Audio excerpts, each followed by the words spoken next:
My sister tried to ruin my life with identity theft, fake police reports, and doxing, and how I fought back legally, methodically, and, yes, aggressively enough to make sure she couldn't touch me again.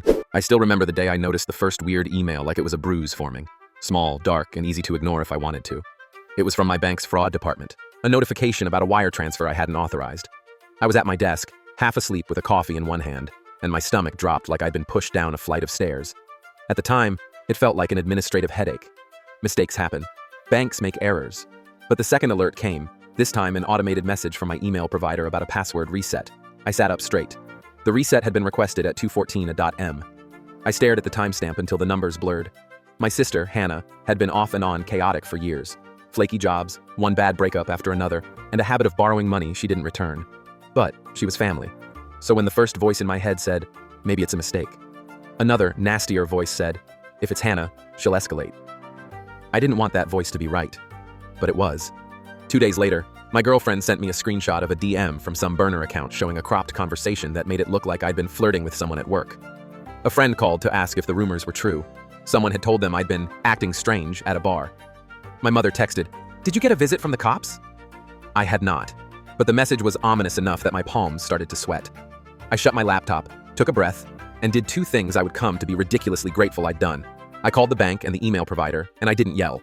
Panic makes you sloppy. Documentation makes you untouchable. The bank put a temporary freeze on the suspicious wire. The email provider gave me a line I could use to request metadata if things escalated. I logged every message, every timestamp, every phone number that appeared.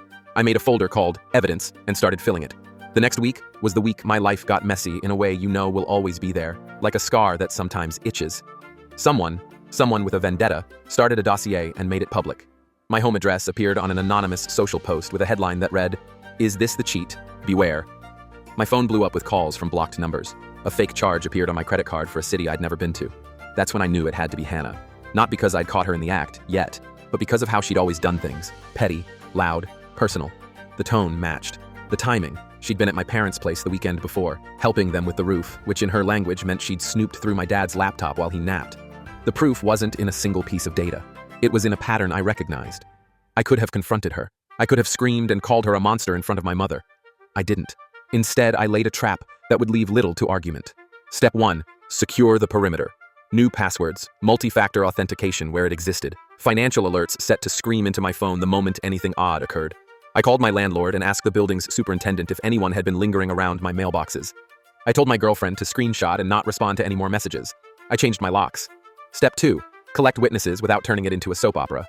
My upstairs neighbor, Maria, is 12 kinds of nosy, and bless her, she told me she'd seen Hannah near the lobby at night carrying a satchel that didn't look like groceries. My coworker, Sam, said he'd gotten one of the anonymous tips and saved the email header.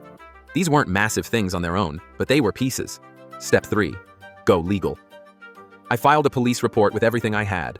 I walked in calm, folder in hand, and laid it out. Fraudulent charges, email resets, doxing posts, and the timeline. I told the detective I suspected someone with access to family devices. He didn't look impressed. Until I slid in the metadata the email provider had given me. IP addresses, login times that matched times Hannah had been at our parents' house, and a weird duplicate login from a coffee shop near her friend's apartment. Suddenly, the tone in the room changed. Police don't take gossip. They take a paper trail. They opened a case. They issued subpoenas for the burner accounts. They pushed the bank harder. And they, in a surprisingly understated way, told me not to engage on social media. "Let us do our job," the detective said, but he filed it in a tone that made clear he had my back. When Hannah realized someone had opened an official line of investigation, her moves went from sloppy to reckless. She started filing a string of fake complaints online. One claimed I'd assaulted her in a parking lot. Another claimed I'd defrauded a contractor. I watched each notification with a sort of cold fury. She was trying to bury me under lies. That's when I brought in the heavy artillery, a lawyer. Not because I wanted to sue Hannah into penury. I did not. But because I wanted to be a visible, legal target that anyone thinking of backing her would regard as radioactive. My lawyer wrote a crisp cease and desist letter naming the crimes: identity theft, harassment, false reporting. The letter was delivered via tracked mail. It was formal, unemotional, and each paragraph was a mirror held up to her actions. Hannah lost her mind when she got it. She burned the envelope and called my mother hysterically. "He's ruining me!" She'd painted herself into a nook. Now she started trying to climb out the window. Within days, the investigation bore fruit. It traced the forged invoices back to a laptop that had briefly connected to my parents' Wi-Fi. The local coffee shop's security camera, thank God for nosy baristas, caught a woman with a red scarf who matched Hannah's profile using a laptop at 2:20 a.m. The detectives served a search warrant on her place. They found, in a drawer she had shoved under a pile of unpaid bills, printouts of forged emails, screen captures, the same doctored screenshots she had sent to my girlfriend. She had even printed my ID at some point and stuck it on a fake invoice as if that would lend it legitimacy. The officers photographed it all, cataloged it, and left with boxes. She was arrested on a weekday afternoon. Not theatrically, no handcuffs with a record scratch soundtrack. A polite knock, 2 officers, and an inventory of evidence. She was accused of identity theft, filing false reports, and computer fraud. I sat in the back of the station waiting room and felt a weird, hollow relief that tasted like metal. This wasn't pleasure. This was the end of a long, exhausting week. People in my life reacted in predictable human ways. My boss called and said, "Take as much time as you need." My girlfriend came over and put a blanket on my shoulders like I was 10 years old. My mom, who had been blindsided by both daughter's betrayal and her son's need for justice, sat me down and we actually talked, properly, like adults. For the first time in years, she said, "We messed up letting things go this far." Those words were heavy, the most welcome apology I'd heard in a long time. But the story didn't end at the arrest. In family-run dramas like ours, consequences ripple. Hannah's friends split, some saying she was desperate, others saying she was a villain. My parents were embarrassed, terrified of neighborhood gossip, and so they insisted on repair, counseling for the whole family, boundaries sealed with locks and passwords, and a strict rule: no more unsupervised access to each other's devices. Legally, it got stickier. Hannah posted a public apology that read like bad fiction. I was hurt, and it was a mistake. But apologies don't unring bells. The DA, with an eye on the evidence, offered a plea arrangement: counseling, restitution to cover the bank's fraudulent charges, and probation if she accepted responsibility.